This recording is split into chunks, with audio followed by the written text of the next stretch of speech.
정말 기쁜 날입니다. 우리 입교와 세례를 받으신 분들 진심으로 축하합니다. 오늘은 로마서 6장 말씀을 가지고 이 세례의 진정한 의미에 대해서 함께 나누고자 합니다.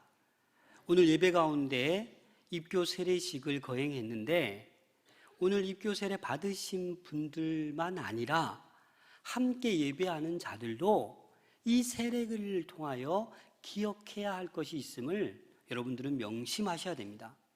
그게 무엇이냐? 오늘 몇 가지 함께 나누고자 합니다. 여러분, 세례가 무엇인지는 다 아시죠? 입교는 뭡니까?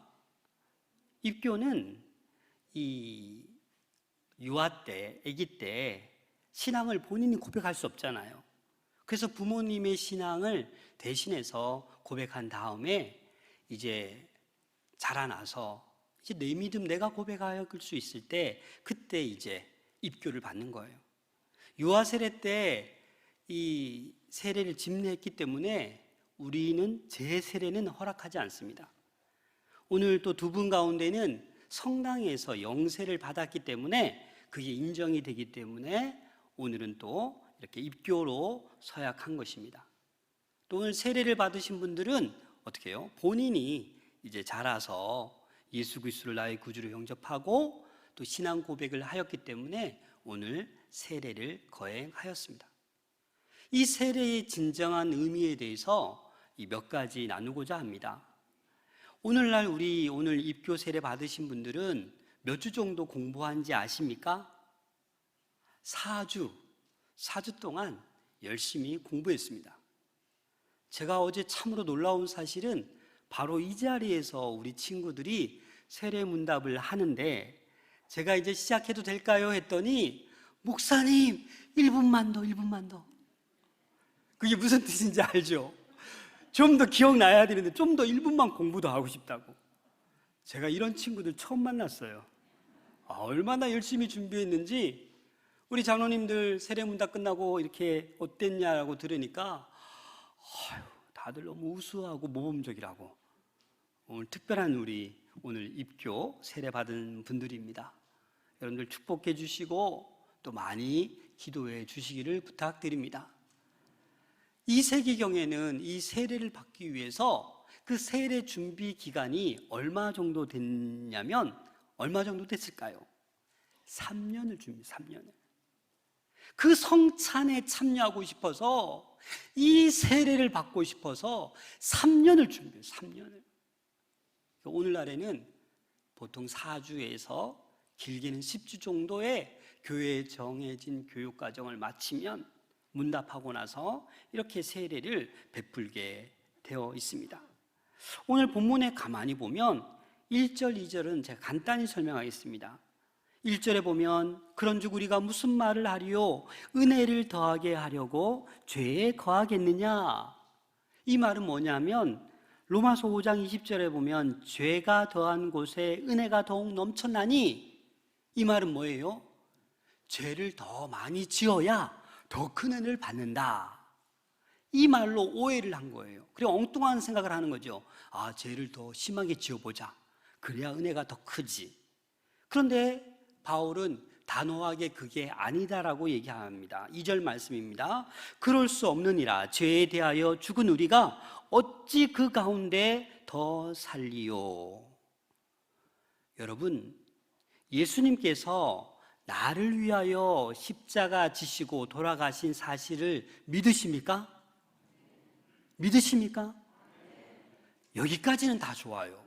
그런데 우리가 놓치는 사실이 있어요. 예수님께서 나를 위하여 십자가 지신 거 맞아요. 그런데 하나 간과하는 게 있습니다.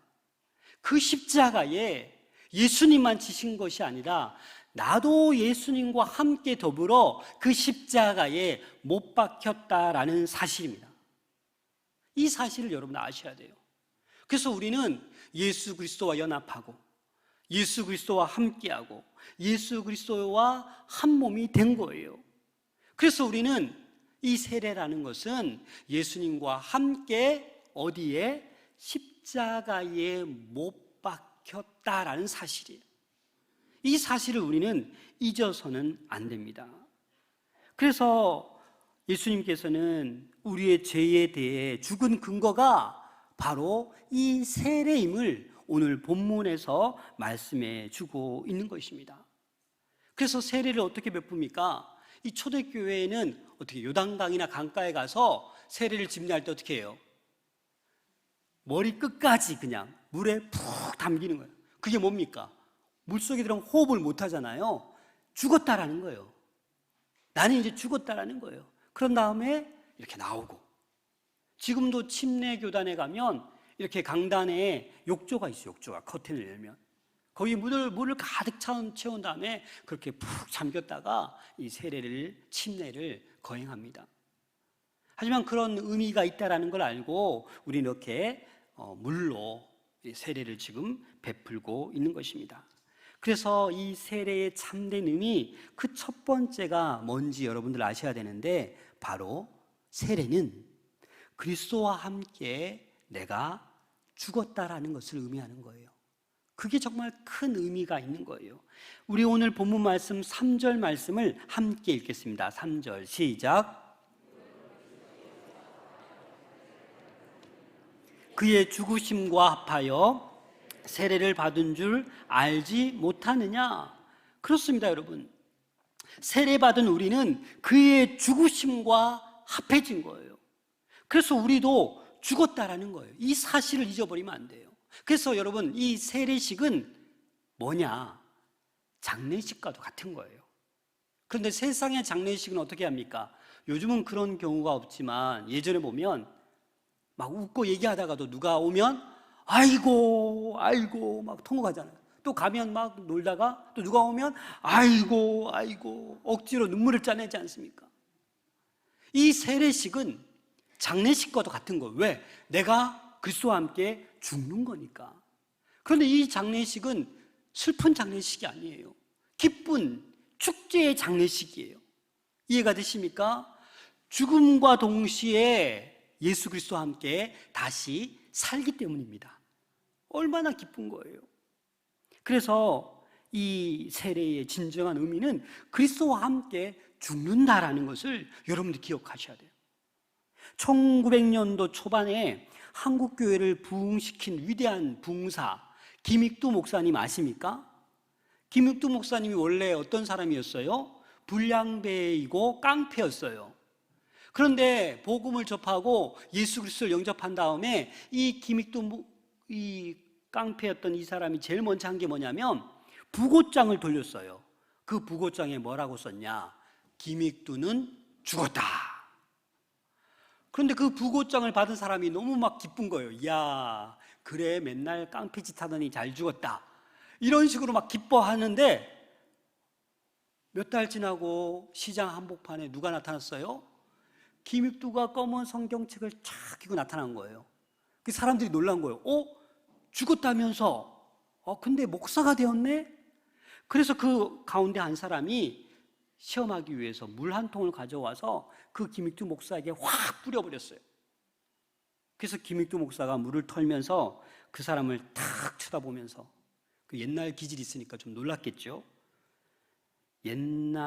너는 옛날 김익두가 죽었다는 사실을 기뻐해라. 살았다면 너는 지금 죽었을 것이다. 무슨 말인지 여러분 잘 이해를 하시네요. 내가 옛날 김익두가 죽었으니까 넌 지금 산 거라는 거예요. 새로 태어났다는 거 아닙니까? 옛날에 김익두는 죽고 이제 예수 그리스도를 영접하고 목사가 되어서 새로운 사람, 새 사람이 되었다라는 거 아닙니까? 사랑하는 여러분, 세례는요, 예수 그리스도와 함께 내가 죽는 거예요. 그리고 예수 그리스도와 함께 다시 사는 거예요. 이게 바로 세례라는 것입니다. 세례는 죽음인 것이에요. 자기 자신을 포기하는 것이에요. 그래서 루터가 이렇게 말했습니다. 우리는 물에 빠져 죽은 바로의 군사들과 홍수 때 죽은 사람들을 기억하고 우리의 죄가 이제 죽었다라는 사실을 기억해야 한다. 그리고 루터는 우리가 매일 우리의 세례를 기억해야 한다라고 말했습니다. 여러분, 이 세례를 매일매일 기억해야 되는 거예요. 그와 더불어서 우리는 어떻게 해요? 매일매일 죽는 거예요. 그걸 지금 얘기하고 있는 것입니다. 4절 말씀 함께 읽겠습니다. 시작. 그러므로 우리가 그의 죽으심과 합하여 세례를 받음으로 그와 함께 장사되었나니 이는 아버지의 영광으로 말미암아 그리스도를 죽은 자 가운데서 살리심과 같이 우리로 또한 새 생명 가운데서 행하게 하려 함이라. 그렇습니다, 여러분. 우리가 그의 죽으심과 합하여 세례를 받았고 우리는 어떻게 해요? 장사되었다. 이 장사되었다라는 것은 우리가 의학적으로나 생물학적으로 완전히 죽었다라는 것을 의미하는 거예요. 골로새서 2장 12절에 보면 너희가 세례로 그리스도와 함께 장사되고 또 죽은 자들 가운데서 그를 일으키신 하나님의 역사를 믿음으로 말미암아 그 안에서 함께 일으키심을 받았느니라. 우리는 함께 장사되고 함께 일으키심을 받고 함께 살아나는 이 놀라운 신비가 우리 안에 있는 것입니다. 그래서 우리 늘 고백하는 구절이 있죠. 우리 갈라디아서 2장 20절 다 함께 읽겠습니다. 시작. 내가 그리스도와 함께 십자가에 못 박혔나니 그런즉 이제는 내가 사는 것이 아니요 오직 내 안에 그리스도께서 사시는 것이라. 이제 내가 육체 가운데 사는 것은 나를 사랑하사 나를 위하여 자기 자신을 버리신 하나님의 아들을 믿는 믿음 안에서 사는 것이라. 아멘. 이게 우리 모든 성도들의 고백이지 않습니까? 예수님을 믿는다고 하면서도 예수님이 나를 대신하여 죽었다라는 사실만 알지 나도 그 십자가에 함께 못 박혀 죽었다라는 것을 우리는 생각하지 못해요. 그래서 우리는 어떻게 해요? 혈기대로 살고 욕심대로 살고 이기적인 마음대로 살고 음란한 그 생각대로 그냥 살아가는 거예요. 세례를 받아도 우리 육신은 어때요? 그냥 그대로 있는 거예요. 하지만 옛사람, 옛 종된 모습은 사라져야 하는 거예요.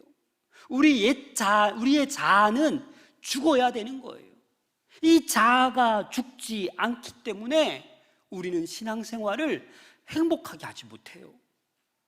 여러분 스스로 물어보십시오. 신앙생활이 행복하십니까? 우리 결혼하신 분들 결혼생활이 행복하십니까? 왜 웃으세요? 목사님, 저는 이제서야 깨달았어요. 결혼생활이 너무너무 행복해요. 저는 신앙생활이 너무너무 행복해요. 이런 분은 자아를 죽인 사람이에요. 자아를 죽이지 못한 사람은 신앙생활 하면서도 웃으면서 찬양하다가도 돌아서면 열받아서 집에 가서 잠도 못 이루고 막 이렇게 화병 걸리기 일보 직전. 자아를 못 내려놔서 자아를 못 죽여서 그런 겁니다. 그래서 우리가 세례를 받았다라는 것은 죽음의 의미예요. 자아를 예수님께서 십자가에 못 박히신 것처럼 우리의 옛 자아, 옛 종로로 타던 그 죄에 쫓아가던 그것을 함께 십자가에 못 박아야 된다라는 겁니다. 어느 성도가 믿음이 좋아요. 직장 복음화를 위해서 열심히 직장 생활해야지 라고 했는데 술자리에 어쩔 수 없이 빠지지 못하고 갔어요. 근데 마침 상무가 술을 따라주면서 자, 한 잔 받아. 이 성도가 저는 교회 다닙니다.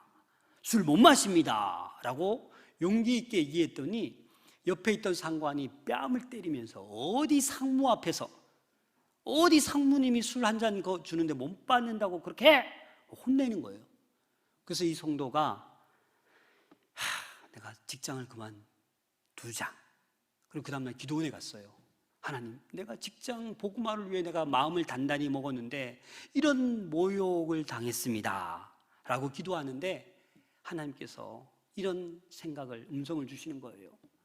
얘야, 나는 십자가의 모욕도 너를 위해 참았는데 너는 그 뺨 한 대 맞았다고 그 복음의 사역을 멈추려느냐? 여러분 안 그렇습니까? 예수님은 벌거벗기셔서 십자가에 우리 죄 때문에 그 물과 피를 다 쏟아내셨는데, 그 직장 생활하면서 복음 전하겠다고, 직장 복음화를 위해서 열심히 달려가겠다고 해놓고 그 뺨 한 대 맞았다고 그만두려느냐? 라고 얘기하는 그 하나님의 음성을 듣고 그 다음날 바로 출근해서 열심히 직장 생활을 했다고 합니다. 사랑하는 여러분, 이 세례는 그리스도와 함께 죽음이다라는 것을 꼭 기억하시기 바랍니다. 그 다음에 또 이 세례는 그리스도와 함께 연합을 의미합니다. 5절 말씀 함께 읽겠습니다. 시작.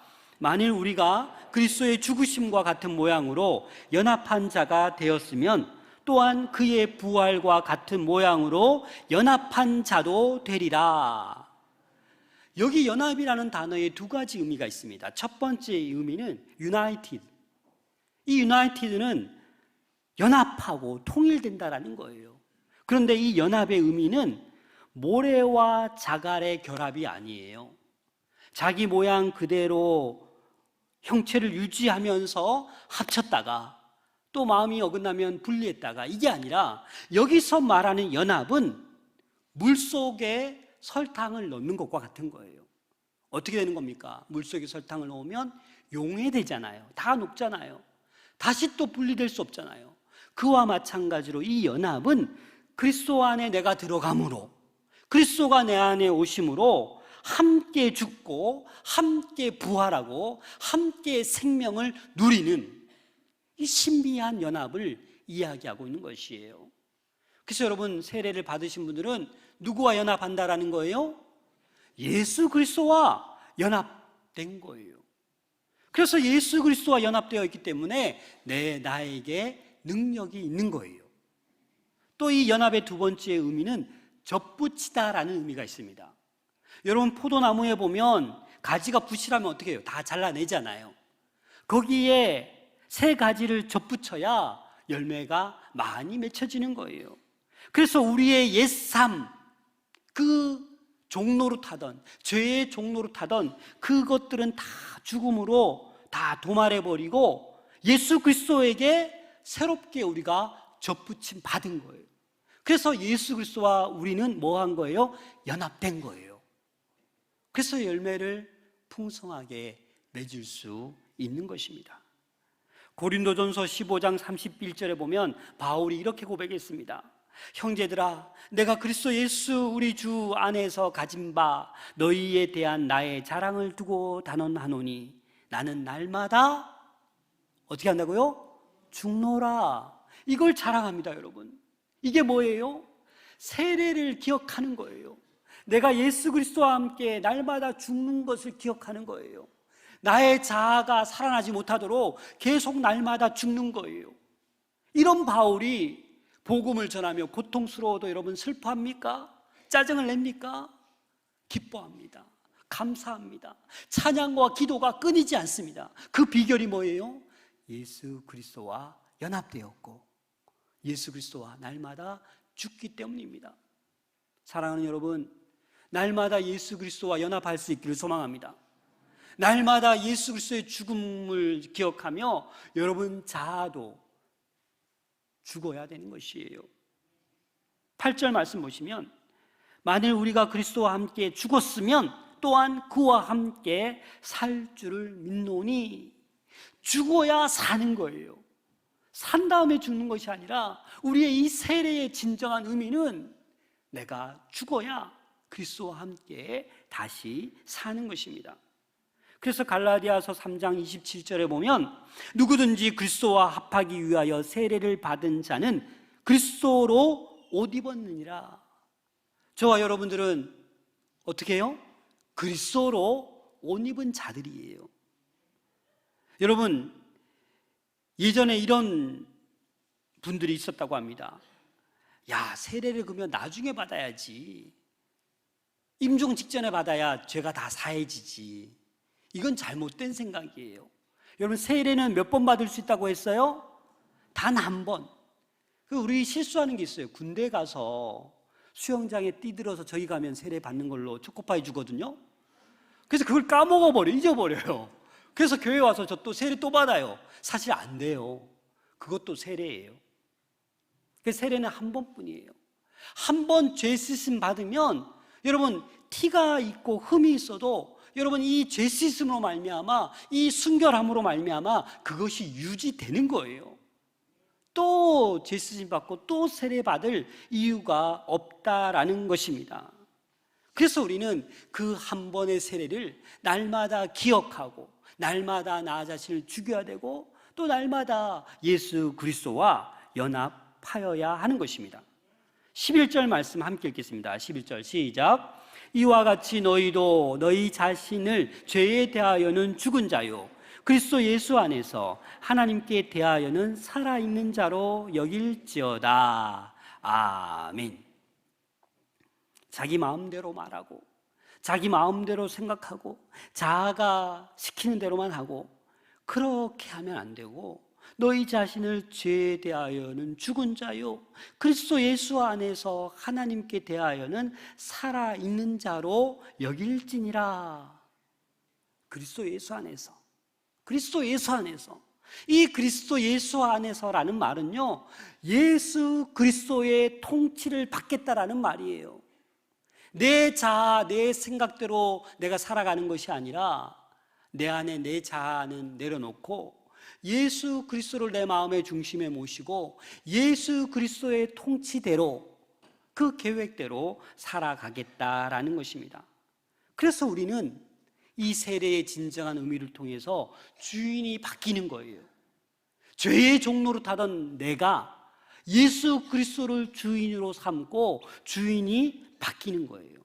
6절 말씀을 같이 읽겠습니다. 6절 시작. 우리가 알거니와 우리의 옛사람이 예수와 함께 십자가에 못 박힌 것은 죄의 몸이 죽어 다시는 우리가 죄에게 종노릇하지 아니하려 함이니라. 그렇습니다. 죄에게 종노릇하지 아니하고 이제는 어떻게 해요? 하나님의 사람으로 예수 그리스도의 종노릇을 해야 한다라는 것입니다. 여러분, 제가 얼마 전에 이 병원 주차장에서 너무 넓더라고요. 51번 딱 기억하고 갔는데 그 층은 맞는데 51번이 안 보여요. 너무 이게 헷갈린다. 이 번호를 이 병원은 이상하게 좀 이렇게 해놨더라고요. 그럼 어떻게 해야 되겠어요? 키를 꺼내서 딱 누르면 자기 차만 깜빡깜빡 거리잖아요. 문을 열든지 닫든지. 제가 무슨 말 하는지 이해가 되시죠? 그래도 못 찾으면 어떻게 돼요? 클락션을 꽉 누르면 빵빵빵 하잖아요. 여러분, 내가 이 키를 들고 내가 누르면 내 차만 반응해요. 맞죠? 남의 차가 갑자기 막 깜빡이든지 빵빵빵 거리지 않습니다. 그와 마찬가지로 저와 여러분들은 세례받은 하나님의 백성이에요. 그래서 하나님이 우리의 주인이시기 때문에 하나님의 말씀에만 반응하면 돼요. 왜 남이 죄의 종이 사단이 누르면 왜 거기에 반응하냐라는 거예요. 우리는 하나님께만 반응하면 됩니다. 하나님께만 말씀에만 반응하면 이 세상이 아무리 녹록치 않고 아무리 되는 것이 없어 보여도 복음 하나만으로도 예수 그리스도께서 내 안에 계심 이 하나만으로도 감사할 수 있고 기뻐할 수 있고 행복할 수 있다라는 사실입니다. 그래서 우리는 이 세례를 날마다 기억해야 돼요. 오늘 누가 세례 받나 보자, 이게 아니라 이 세례 의식을 통하여 나의 세례를 되짚어보고 내가 다시 그리스도와 함께 죽고 연합되고 주인을 그리스도로 모시는 이 결단이 우리에게 날마다 있어야 되는 줄로 믿습니다. 골로새서 3장 1절부터 4절 말씀 함께 읽겠습니다. 시작. 그러므로 너희가 그리스도와 함께 다시 살리심을 받았으면 위의 것을 찾으라. 거기는 그리스도께서 하나님 우편에 앉아 계시느니라. 위의 것을 생각하고 땅의 것을 생각하지 말라. 이는 너희가 죽었고 너희 생명이 그리스도와 함께 하나님 안에 감추어졌음이라. 우리의 생명이신 그리스도께서 나타나실 그때에 너희도 그와 함께 영광 중에 나타나리라. 아멘. 그리스도와 함께 다시 살리심을 받으신 여러분, 위의 것을 찾으시길 바랍니다. 위의 것을 생각하시길 바랍니다. 다시 살았음에도 불구하고 땅의 것을 생각하는 거예요. 땅의 것만 찾는 거예요. 그러니까 힘든 거예요. 그러니까 불안한 거예요. 오늘 이 세례의 진정한 의미를 다시 한번 기억하시고 하늘의 것, 위의 것을 찾고 하나님 말씀, 하나님 음성에만 반응할 수 있는 우리 모든 성도들 될 수 있기를 소망합니다. 오늘 이 짧은 본문에 가만히 보면 죽었다라는 것이 계속 반복되고 살았다라는 것이 계속 반복돼요. 근데 이 죽었다라는 이 원어를 보니까 과거 시제고 살았다라는 동사는 미래 시제로 쓰여져 있습니다. 우리의 과거, 우리의 모든 것은 죽었습니다. 이제 예수 그리스도와 더불어 연합하여 살아갈 날만 우리에겐 남아 있습니다. 저 천국 하나님의 영광을 누릴 그때까지 위의 것을 생각하며 예수 그리스도와 함께, 예수 그리스도와 합하여, 예수 그리스도와 연합되어 살아갈 수 있는 우리 모두가 될 수 있기를 소망합니다.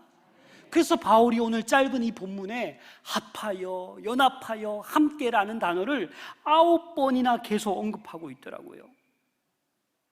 사랑하는 여러분, 이 좋은 계절에 이 세례를 기억하며 죽음을 기억하며 연합을 기억하며 우리 주인 되신 그리스도를 기억하며 주님과 동행하는 복된 삶 될 수 있기를 소망합니다.